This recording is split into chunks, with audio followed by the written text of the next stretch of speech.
پرایویټ لیبز دي لیبارټریانې دي نو د هغې فیسونه او ریټونه ډېر های دي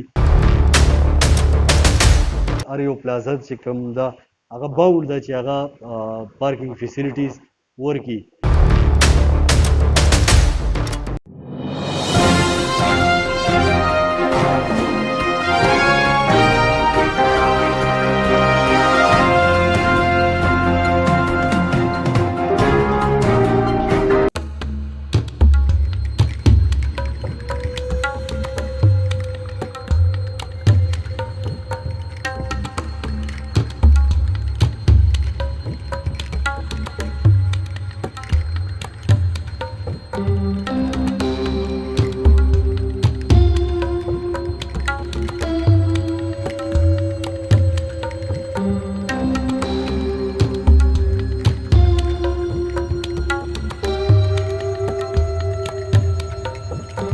بسم الله الرحمن الرحیم نننۍ میټینګ زموږ د پرایویټ هاسپټل د ملکند ډسټرکټ څومره چې درګۍ سب ډیویژن کې دي او بټخیل سب ډیویژن کې دي د هغو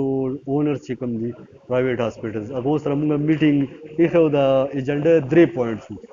یو خو کووډ حوالې سره دیو ته اویرنس او لږ شانتي فیسیلیټیشن که خدای مو که د کووډ حالات داسې خراب شي یا خدای دې نه کړي چې داسې دغه نو چې موږ ورته پرې ایمرجنسي پلان جوړ کړی او چې کوم ګورنمنټ هاسپټل کاغه برډن نشي کیری کولی نو چې دیو موږ ته هغه بیک اپ پرووایډ کړي نو موږ سره پرایویټ هاسپټلز دغه تعاون یقینداني وکړه ان شاء الله دیو مخکې هم کړی دی او اوس به بیا هم کوي هغه فیسیلیټي به راکوي دویم ایجنډا د ویسټ ډسپوزل وه چې کوم پرایویټ هاسپټلز کې ویسټ ډسپوزل دی نو هغه عام سوسایټۍ ته عام ولس ته یو ډېر هیزرډ دی د هغې نه ډېرې بیماریانې پیلاویږي نو هغه هم دیو ته موږ دا وایو چې تاسو دا انشور کړئ موږ بټخیل هاسپټل کې انسنریټر دی هغه به انشور کړي ډي ایچ او صاحب به دیو ته یو ټریننګ سیشن هم ارینج کړي چې هغې کې به دیو ته اویرنس او دا به ټرین کړي او فردر دیو به خپل هم داسې څه ارینجمنټ وکړي چې دا ویسټ چې کوم دی دا بهر نه ځي او چې کوم میډیکلي او پروفیشنلي طریقه ده په هغې باندې ویسټ مینجمنټ وشي دریم ایجنډا دیو ته هم دا وه چې یاره کوم غریب طبقه ده کوم عام ولس دی هغو سره دیو تعاون وکړي په د هغوی په ټریټمنټ کې کم ډاکټرز چې دي دیو د خپل فیسونو لږ کمې وکړي عوام ژوند یې اسان کړي دا چونکې مسیحا دي زموږ د معاشرې یو کریم دی او د خلکو ته ډېر ایکسپیکټیشن دي نو چې دغه تعاون د خلکو سره وکړي او خلکو ته